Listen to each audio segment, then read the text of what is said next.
नमस्कार, मी डॉक्टर सचिन शिनगारे. मी यूट्यूबवर एक व्हिडिओची नवीन सिरीज चालू केली आहे. आपण 6वीचं नागरिकशास्त्र पाहतोय. 6वीचं नागरिकशास्त्र म्हणजे आपले स्थानिक शासन. त्यातला आज दुसरा पाठ आपण शिकणार आहोत. त्याचं नाव आहे समाजातील विविधता. तर आज आपण नेमकं काय पाहणार आहोत ते मी तुम्हाला एकदा सांगतो. 6वी नागरिकशास्त्र आपले स्थानिक शासन, पाठ दुसरा समाजातील विविधता. त्याच्यात 4 सेक्शन्स आहेत. विविधता हीच आपली ताकद, धर्मनिरपेक्षतेचे तत्व, आपल्या जडणघडणीत समाजाचा सहभाग आणि समाजाचे नियमन. तर ह्याच्यातला जो तिसरा पार्ट आहे, आपल्या जडणघडणीत समाजाचा सहभाग, त्यात 3 गोष्टी आहेत: सहकार्य, सहिष्णुता आणि सामंजस्य, विविध भूमिका पार पाडण्याची संधी. आणि आपल्या पाठ्यपुस्तकामध्ये काही बॉक्सेस दिलेले आहेत, त्यात काही गोष्टी दिलेल्या असतात, त्याही मी कव्हर करतोय. म्हणजे चला चर्चा करू म्हणून एक सेक्शन आहे, करून पहा नावाचे 2 सेक्शन्स आहेत आणि धड्याच्या शेवटी स्वाध्याय आहे. तर मी तुम्हा सर्वांना विनंती करतो की तुम्ही जर तुमच्याकडं 6वीचं इतिहास नागरिकशास्त्राचं पाठ्यपुस्तक असेल तर ते काढून ठेवा. काढून ठेवलं तर चांगलं राहील. नसेल तर तुम्ही तुमच्या मोबाईलमध्ये PDF फॉर्मॅटमध्ये हे पाठ्यपुस्तक डाउनलोड करू शकता आणि त्यात पाहू शकता. ते जर असेल तर चांगलं राहील. आणि आणखी मला एक गोष्ट सांगायची आहे की तुम्हाला असेच जर शैक्षणिक व्हिडिओ पाहायचे असतील तर हा व्हिडिओ लाईक करा, शेअर करा आणि ह्या चॅनलला सबस्क्राईब करा. तर आता यानंतर आपण हा धडा पाहणार आहोत, समाजातील विविधता. मी एक एक पॅराग्राफ वाचून दाखवतो आणि त्यानंतर त्यातल्या शब्दांचा, वाक्यांचा जे काही कन्सेप्ट असतील ते समजावून सांगण्याचा प्रयत्न करेल. भारतीय समाजात अनेकविध भाषा, धर्म, संस्कृती, चालीरीती, परंपरा आहेत. ही विविधता आपले सांस्कृतिक वैभव आहे. मराठी, कन्नड, तेलुगू, बंगाली, हिंदी, गुजराती, उर्दू अशा अनेक भाषा बोलणारे लोक आपल्या आजूबाजूला असतात. ते वेगवेगळ्या पद्धतीने सणवार, उत्सव साजरे करतात. त्यांच्या पूजा उपासनेच्या चालीरीतीही वेगळ्या वेगळ्या आहेत. विविध ऐतिहासिक वारसा असलेले प्रदेश आपल्या देशात आहेत. त्यांच्यात विविधतेची देवाणघेवाण आहे. आपल्या देशातील हे विविध समूह वर्षानुवर्षे एकत्र राहत असल्यामुळे त्यांच्यात एकतेची भावना निर्माण झाली आहे आणि भारतीय समाजातील एकता यातून दिसून येते. तर हा जो पॅराग्राफ आहे पहिला, त्यामध्ये काय सांगण्यात आलेलं आहे की भारतामध्ये ज्या काही गोष्टी असतील, म्हणजे भाषा असतील, धर्म असतील, वेगवेगळ्या संस्कृती असतील, चालीरीती असतील, परंपरा असतील किंवा सणवार असतील, उत्सव असतील, लोकांच्या वेशभूषा आहेत, लोकांचं राहणीमान आहे, लोकांची घरं आहेत किंवा समाजामध्ये असणारे जे काही घटक आहेत, आपण मागच्या पाठात पाहिलं त्याप्रमाणे समाजामध्ये असणारे जे काही घटक आहेत, म्हणजे लहान मुलं आहेत, वृद्ध माणसं आहेत, तरुण लोक आहेत किंवा वेगवेगळ्या संस्था आहेत, संघटना आहेत, ह्या सर्व गोष्टीमध्ये आपल्याला एक विविधता दिसून येते. आणि हा विविधतेचा वारसा जो आहे प्रत्येक गोष्टीमध्ये असलेला, तो ऐतिहासिक वारसा आहे. शेकडो हजारो वर्षापासून ही विविधता आपल्याकडं आहे आणि ही विविधता असून सुद्धा ह्या विविधतेमध्ये एक देवाणघेवाण आहे आणि याच्या विविधतेमध्ये एक एकतेची भावना आहे. आणि ह्याच्यातून आपल्या समाजातील एकता दिसून येते. ह्या पहिल्या पॅराग्राफमध्ये असं सांगण्यात आलेलं आहे. तर ही आहे प्रस्तावना ह्या धड्याची. त्यानंतर आता आपण पाहूयात 2.1, विविधता हीच आपली ताकद. विविध समूहांच्या बरोबर राहणे म्हणजे सहअस्तित्व अनुभवणे होय. अशा सहअस्तित्वामुळे आपल्यातील सामंजस्य वाढते. आता जेव्हा आपण वेगवेगळ्या विविध समूहाबरोबर राहतोय, वेगवेगळ्या लोकांबरोबर राहतोय, तर आपण त्यांच्यासोबत एक अस्तित्व आपलं त्यांच्यासोबत आहे, म्हणजे आपण एक सहअस्तित्व अनुभवतोय. आणि मग त्याच्यामुळं काय होतं की आपल्यातील सामंजस्य वाढतं. म्हणजे उदाहरणार्थ समजा तुमचा हिंदू धर्म आहे आणि तुम्ही मुस्लिम, शीख, जैन, पारशी अशा इतर धर्माच्या लोकांसोबत राहताय. तर समजा तुम्ही राहताल, रोज उठून तुमचा संपर्क येईल, तुमचं बोलणं चालणं होईल आणि त्यानंतर तुमच्यामध्ये एकमेकांच्या गोष्टी तुम्ही धर्माविषयी समजून घ्याल, सणवार, रीती, रूढी, परंपरा ह्या गोष्टी तुम्ही समजून घ्याल आणि एक प्रकारचं सहअस्तित्व आहे आणि त्यामधून आपल्यामध्ये एक सामंजस्य निर्माण होतं, असं ह्यात सांगण्यात आलेले. त्यामुळे परस्परांच्या चालीरीतींशी व जीवन पद्धतींशी आपली ओळख होते. जीवन पद्धती, प्रत्येक कुटुंबाची जीवन पद्धती, ते कुटुंब कुठं राहतं, त्यांची आर्थिक अवस्था काय, सामाजिक अवस्था काय, शिक्षण काय, धर्म काय, जात काय, इतर बऱ्याचशा गोष्टीवर त्यांचं जीवन पद्धती किंवा चालीरीती अवलंबून असतात. त्याची आपल्यासोबत ओळख होते. आपण एकमेकांच्या जीवन पद्धतीचा आदर करायला शिकतो, इतरांच्या काही प्रथा परंपरा आत्मसात करतो. यातून समाजात एकोपा वाढतो. सामाजिक एकोपामुळे आपण अनेक नैसर्गिक आणि सामाजिक आपत्तीचा सामना करू शकतो. आता ह्यामध्ये असं सांगितलेलं आहे की आपण इतरांच्या सोबत राहिलं तरच इतरांच्या गोष्टी जे काय आहेत आपण ते शिकणार आहेत. म्हणजे त्यांच्या प्रथा परंपरा असतील, रूढी चालीरीती असतील, आणि त्या ते त्याच्यातून आत्मसात केल्यानंतर जे काही आपल्यामध्ये सामंजस्य येणार आहे त्याच्यामुळंच एक एकोपा आपल्यामध्ये वाढणार आहे. आणि त्याच्यामुळं आपण एकमेकांवर येणारी जी संकट आहेत, मग ती नैसर्गिक आहेत किंवा मानवनिर्मित आहेत, त्यांच्याशी सामना करू शकतो. आता उदाहरणार्थ समजा कोरोना व्हायरसचं संकट सध्या चालू आहे, तर ते एक नैसर्गिक संकट आहे. आपली लोकांसोबत जेवढी चांगली ओळख असेल तेवढ्या जास्त चांगल्या पद्धतीनं आपण ह्याच्याशी लढू शकतो. पुढचा महत्त्वाचा पॉईंट आहे 2.2 धर्मनिरपेक्षतेची तत्व. धर्मनिरपेक्षता म्हणजे काय आहे, तर नावातच आहे धर्म आणि निरपेक्ष. म्हणजे धर्म कोणताही असो त्यानं काहीही फरक पडणार नाही, आणि धर्मनिरपेक्षता अशा पद्धतीने पाळली जाईल. आता ह्याचे धर्मनिरपेक्ष, त्याप्रमाणे आता समजा जातनिरपेक्ष, लिंगनिरपेक्ष असे शब्द आहेत किंवा कन्सेप्ट आहेत. त्याचा अर्थ होतो की ती गोष्ट काहीही असली तरी त्यांना काही फरक पडणार नाही. भारतीय समाजात विविध धर्मांचे लोक राहतात. त्यांच्यातील परस्पर सामंजस्य वाढीस लागावे व सर्वांना आपल्या श्रद्धेनुसार उपासना करण्याचे स्वातंत्र्य असावे, यासाठी आपल्या संविधानात महत्त्वाच्या तरतुदी करण्यात आलेल्या आहेत. भारत हे जगातील एक महत्त्वाचे धर्मनिरपेक्ष राष्ट्र आहे. आपल्या देशात भाषिक आणि धार्मिक विविधता मोठ्या प्रमाणावर आहे. ही विविधता निकोपपणे जपण्यासाठी आपण धर्मनिरपेक्षतेचे तत्व स्वीकारले आहे. हे बघा, जगामध्ये धर्मावर आधारित असलेले, धर्माचा जर विचार केला तर वेगवेगळ्या प्रकारचे राज्य असतात. उदाहरणार्थ एखादा देश जो असतो तो धर्मावरच पूर्ण आधारित असतो. उदाहरणार्थ समजा पाकिस्तान हा धर्म आहे, हा मुस्लिम बहुल धर्म आहे, आणि तिथला इस्लाम हा तिथला राज्य म्हणजे त्यांचा जो देश आहे त्याचा तो धर्म आहे, त्यातही सुन्नी इस्लाम आहे. भारतामध्ये तसं नाहीये. भारत एक धर्मनिरपेक्ष राष्ट्र आहे. आपल्या राष्ट्राचा कुठलाही असा एक धर्म नाहीये, आणि म्हणून आपल्या देशात वेगवेगळ्या धर्माचे लोक राहतात. त्यांना प्रत्येकाला स्वातंत्र्य असलं पाहिजे, त्यांना प्रत्येक आपापल्या धर्माचा प्रसार करता आला पाहिजे, यासाठी वेगवेगळ्या तरतुदी आपल्या संविधानामध्ये करण्यात आलेल्या आहेत, आणि आपल्या संविधानानं धर्मनिरपेक्षतेची तत्व स्वीकारलेली आहे. आता त्यानुसार महत्त्वाच्या गोष्टी काय त्या मी वाचून दाखवतो. एक एक गोष्ट वाचतो आणि त्याचा अर्थ सांगतो. आपल्या देशात राज्यसंस्थेने कोणत्याही एका धर्माचा पुरस्कार केलेला नाही. आपल्या देशाची जी राज्यसंस्था आहे, आपलं संविधान आहे, त्यानं कुठल्याही एका धर्माचा पुरस्कार केलेला नाही. आता काही देश असे असतात की जे एकाच धर्माचा पुरस्कार करतात. मी उदाहरण तुम्हाला दिलं पाकिस्तान, त्याप्रमाणे इतर बरेचशी मुस्लिम बहुल राष्ट्र आहेत. त्यानंतर प्रत्येक व्यक्तीला आपापल्या किंवा आपल्या पसंतीच्या धर्माची उपासना करण्याचे स्वातंत्र्य आहे. धर्माच्या आधारे व्यक्तींमध्ये भेदभाव करता येत नाही. सर्व धर्माच्या लोकांना राज्यसंस्थेकडून समान वागणूक दिली जाते. राज्यसंस्था म्हणजे सरकार किंवा इतर जे काही राज्यसंस्थेमध्ये असणारे घटक आहेत, म्हणजे समजा न्यायालय आहे, तर ह्या अशा ठिकाणी तुम्हाला सगळ्या धर्माच्या लोकांमध्ये भेदभाव केला जात नाही आणि सारखी वागणूक दिली जाते.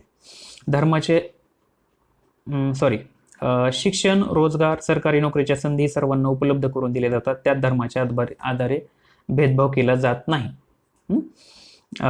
पुढं काय दिलेलं आहे की धार्मिक आणि भाषिक अल्पसंख्याकांचे संरक्षण करण्यासाठी संविधानात विशेष तरतुदी केलेल्या आहेत. अल्पसंख्याकांना आपली भाषिक आणि सांस्कृतिक ओळख जोपासण्याचे स्वातंत्र्य आहे. शिक्षणाद्वारे आपल्या समाजाचा विकास करण्याचे स्वातंत्र्यही त्यांना आहे. तर सर्व गोष्टीमध्ये धर्माप्रमाणे भेदभाव केला जात नाही, समान संधी देतात. पण काही अल्पसंख्याक असतात, म्हणजे धार्मिक अल्पसंख्याक आहेत, भाषिक अल्पसंख्याक आहेत. धार्मिक अल्पसंख्याक म्हणजे काय की भारतामध्ये हिंदू धर्म हा मुख्य धर्म आहे. अल्पसंख्याक कुठले आहेत धर्म, तर मुस्लिम आहे, बौद्ध आहे, जैन आहे, शीख आहे, पारशी आहे. ह्यांना संविधानामध्ये विशेष तरतुदी असतात. त्याचप्रमाणे जे भाषिक अल्पसंख्याक आहेत त्यांनाही त्यांची स्वतःची ओळख जपण्यासाठी स्वातंत्र्य असतं, आणि शिक्षणाद्वारे आपल्या समाजाचा विकास करण्याचं स्वातंत्र्य असतं. शेवटचं वाक्य काय, तर धर्मनिरपेक्षतेच्या तत्वामुळे भारतीय समाजात धार्मिक सामंजस्य टिकून राहिलेलं आहे. थोडक्यात काय की धर्मनिरपेक्षता आहे आपल्या संविधानात, आपल्याकडे सांगितली जाते आणि मोठ्या प्रमाणात पाळली सुद्धा जाते, म्हणूनच आपला देश टिकून आहे. त्यानंतर पुढचा भाग आपण पाहतोय 2.3 आपल्या जडणघडणीत समाजाचा सहभाग. याच्यात 3 गोष्टी आहेत आपण पाहिल्या. एक एक गोष्ट पाहूयात. प्रस्तावना काय आहे, तर समाजात राहून आपण काय शिकतो, कोणते गुण आत्मसात करतो, आपल्या जडणघडणीत समाज कशी मदत करतो ते आपण समजावून घेऊ. तर हे 2.3 यातला पहिला भाग आहे सहकार्य. कोणताही समाज व्यक्ती आणि समूहातील परस्पर सहकार्यावर आधारलेला असतो. व्यक्ती आणि व्यक्तीमध्ये सहकार्य असल्याशिवाय समाज अस्तित्वात राहू शकत नाही. परस्परांच्या अडचणी आणि प्रश्न सोडवण्यासाठी परस्परांना मदत करणे व देवाणघेवाण करणे म्हणजे सहकार्य होय. तर काय आहे की प्रत्येक समाजामध्ये बघितलं की आपण इतकी विविधता आहे लोकांमध्ये, जातीवरून, धर्मावरून, भाषेवरून, प्रांतावरून, इतर सगळ्या गोष्टीवरून विविधता आहे. तर मग आता ह्यांच्यामध्ये जर सहकार्य असेल तरच त्यांच्यामध्ये काहीतरी अस्तित्व त्यांचं टिकून राहील. एकमेकांच्या अडचणी किंवा प्रश्नामध्ये ते एकमेकांना सोडवू शकतील, एकमेकांना मदत करू शकतील. पण समजा ती जर गोष्ट त्यांच्यात नसेल, जर संघर्ष असेल आणि कायम संघर्ष असेल, तर मग आपण त्याच्यावर काही मात करू शकत नाही.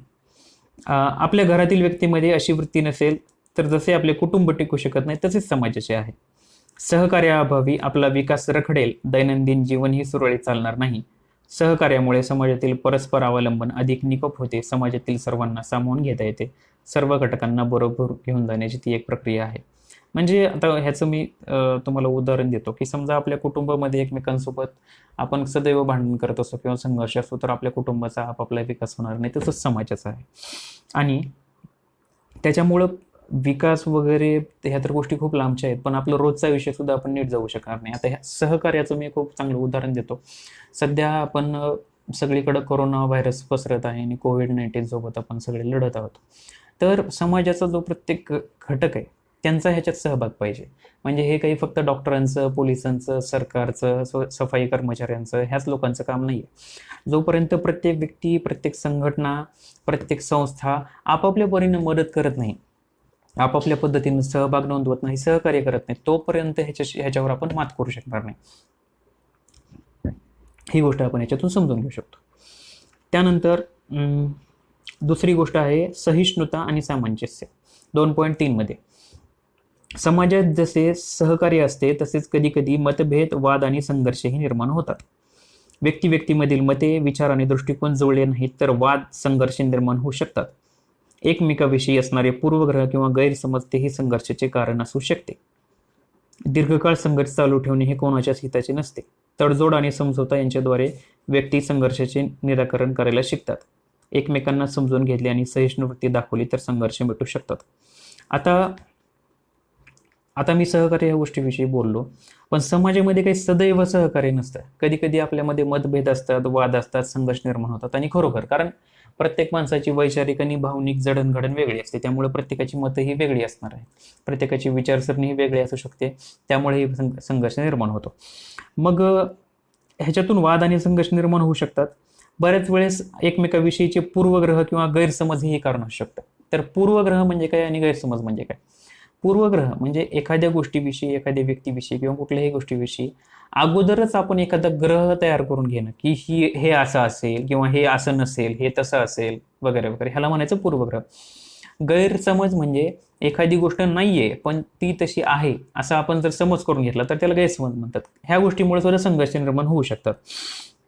पण दीर्घकाळ संघर्ष चालू ठेवणे हे कोणाच्याच हिताचे नसते. तडजोड आणि समझोता याद्वारे संघर्षाचे निराकरण आपण करणं शिकलं पाहिजे. म्हणजे उदाहरणार्थ समजा घरामध्ये समजा तुम्हाला टीव्ही घ्यायचा आहे. आता घरामधले 2-4 लोक म्हणतायत की 21 इंच टीव्ही घ्यायचा आहे आणि कोणी म्हणतं नाही आपण मोठा घ्यायचा, 42 इंच टीव्ही घ्यायचा आहे. समजा आता ह्या गोष्टीवरून जर भांडण चालूच राहिलं तर घरामध्ये कुठलं टीव्ही घेतलंच जाणार नाही आणि कुठलं बघितलंच जाणार नाही. मग समजा कुठंतरी काहीतरी तडजोड समझोता केला की नाही बाबा हा घेऊ किंवा हा घेऊ किंवा दोन्हीच्या मध्ये कुठला तरी वेगळ्याच साईजचा काहीतरी घेऊ, असं ह्याला म्हणतात तडजोड किंवा समझोता. आणि एकमेकांना समजून घेतली आणि सहिष्णुवृत्ती दाखवली तर संघर्ष मिटू शकतात. सामंजस्यातून नकळतपणे आपण अनेक नव्या गोष्टी शिकतो, नवा विचार आत्मसात करतो, आपले सामाजिक जीवन अधिक समृद्ध बनवायला त्याची मदत होते, आपल्यातील सहिष्णुता वाढते. सामाजिक स्वास्थ्य आणि शांतता टिकवण्यासाठी ही एक सोपी पद्धत शिकण्याची संधी समाजामुळे मिळते. आता समजा आपण कुठल्या तरी गोष्टीसाठी भांडण करतोय, वाद करतोय, मतभेद करतोय, त्यावेळेस आपलं काही ना काहीतरी एकमेकासोबत संपर्क येतो, आपलं काहीतरी संभाषण होतं. त्याच्यामधून आपल्याला बरेचशे नवीन गोष्टी शिकायला मिळतात, नवीन विचार शिकायला मिळतात, नवीन दृष्टिकोन शिकायला मिळतात. आणि त्याच्यातून काय होतं की आपलं जे काही आयुष्य आहे, मग ते सामाजिक आयुष्य असो किंवा आपलं वैयक्तिक असो, त्याच्यामध्ये एक नवीन गोष्टींची भर पडते आणि आपण एक प्रकारे त्यामध्ये समृद्ध होतो. सामाजिक स्वास्थ्य आणि शांतता टिकवण्यासाठी ही एक महत्त्वाची संधी समाजामुळे मिळते. आता यातला 2.3 मधला तिसरा भाग आहे विविध भूमिका पार पडण्याची संधी. समाजात आपल्या वाट्याला अनेक भूमिका येतात. एकच व्यक्ती अनेक भूमिका पार पडत असते. प्रत्येक भूमिकेच्या काही जबाबदारी आणि कर्तव्य ठरलेली असतात. कुटुंब आणि बाहेर आपण या भूमिकांमुळे अनेकांशी जोडले जातो. आपल्या भूमिकांमध्ये अनेकदा बदल होत असतात. आता उदाहरण, मी तुमचं उदाहरण देतो. समजा तुम्ही विद्यार्थी आहात, तर शाळेमध्ये असताना तुम्ही विद्यार्थी आहात. घरी गेले की तुम्हाला आई वडील आहेत, त्यांची तुम्ही मुलगा आहात किंवा मुलगी आहात. बहीण भाऊ असतात आपल्याला, तिथं आपला रोल वेगळा असतो, आपली भूमिका वेगळी असते. किंवा आता आपण बाहेर जातो, कोणीतरी आपलं मित्रमैत्रिणी आहेत, त्यांच्यासोबतची आपली भूमिका वेगळी असते. तर हे आहे की कुठलीही व्यक्ती अशी बऱ्याचशा भूमिका पार पडत असते आणि प्रत्येक भूमिकेमध्ये आपल्या काही ना काहीतरी आपली जबाबदारी ठरलेली असतात, आपली कर्तव्य ठरलेली असतात, आपले अधिकारही ठरलेले असतात. आणि ह्या भूमिकेमध्ये सदैव बदल होत असतो. आणि आपल्याला समाजामुळं किंवा इतर सगळ्या लोकांमुळं ह्या सगळ्या भूमिका निभावण्याची एक संधी मिळते आपल्याला. समजा समाज नसलो असतो, आपण एकटंच राहिलो असतो, तर ह्यातल्या काही गोष्टी होण्याची काही शक्यताच नव्हती. आता शेवटचं मी सांगतो 2.4 समाजाचे नियमन.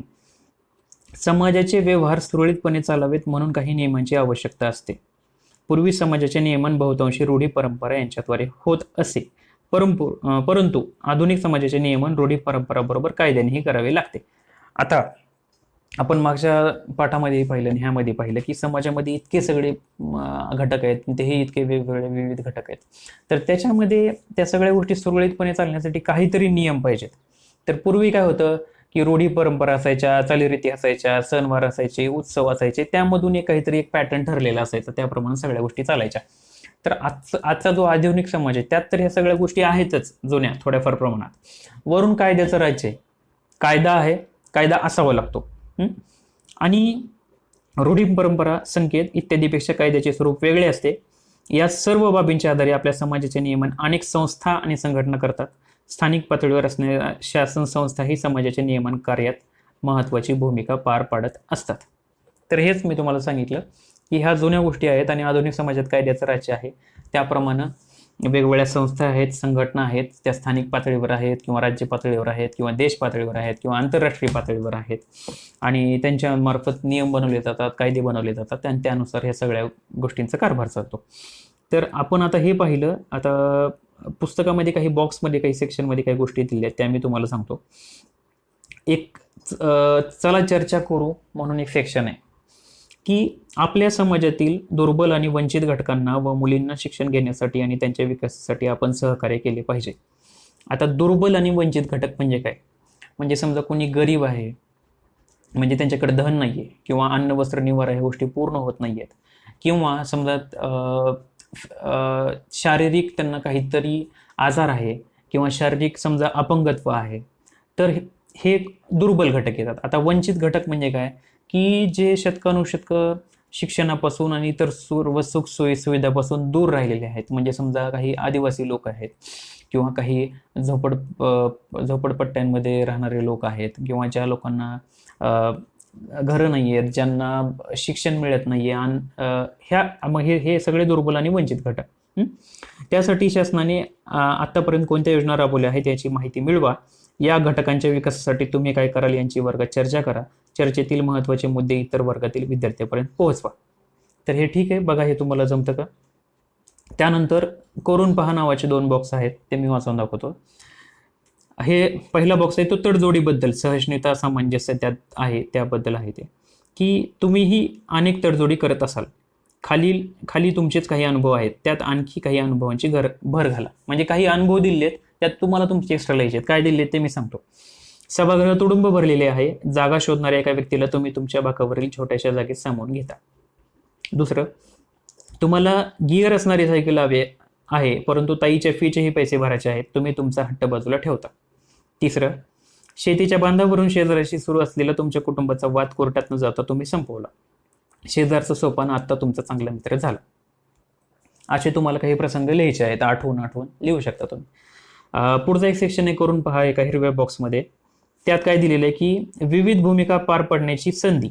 आजची तुमची भूमिका स्पष्ट करणारे पुढील पृष्ठावरील चित्र पहा. 20 वर्षानंतर तुम्हाला कोणत्या नव्या भूमिका पार कराव्या लागतील याची चर्चा करा. आजच्या भूमिका तुम्हाला मी मागाशी बोलत सांगितलं. 20 वर्षानंतर काय असेल, म्हणजे उदाहरणार्थ समजा जर तुमचं लग्न झालं असेल तर तुम्हाला नवरा असेल किंवा बायको असेल, कदाचित तुम्हाला मुलं असतील, तर ती एक वेगळीच भूमिका झाली. तुम्ही कदाचित एखादं व्यवसायात असाल, एखादं काम करत असाल, कोणी डॉक्टर असेल, कोणी इंजिनियर असेल, कोणी वकील असेल, ती तुमची नवीन भूमिका असेल. तर 20 वर्षानंतर काय असेल हे बघायचं. तर अशा पद्धतीनं आपण या सगळ्या गोष्टी पाहिलेल्या आहेत. ह्या धड्याच्या शेवटी स्वाध्याय आहे, त्याच्यामध्ये काही प्रश्न आहेत, म्हणजे रिकाम्या जागा, त्यानंतर एका वाक्यात उत्तर द्या, 2-3 वाक्यात उत्तर द्या, काही उपक्रम वगैरे दिलेले आहेत. तर मला असं वाटतं की तुम्ही हा धडा आणखी एकदा वाचा. मी सगळ्या गोष्टी घेण्याचा प्रयत्न केलेला आहे. हा व्हिडिओ बघा आणि त्यानंतर ह्या प्रश्नांची उत्तरं देण्याचा प्रयत्न करा. तुम्ही शांततेने हा व्हिडिओ बघून घेतला त्याबद्दल थँक्यू व्हेरी मच.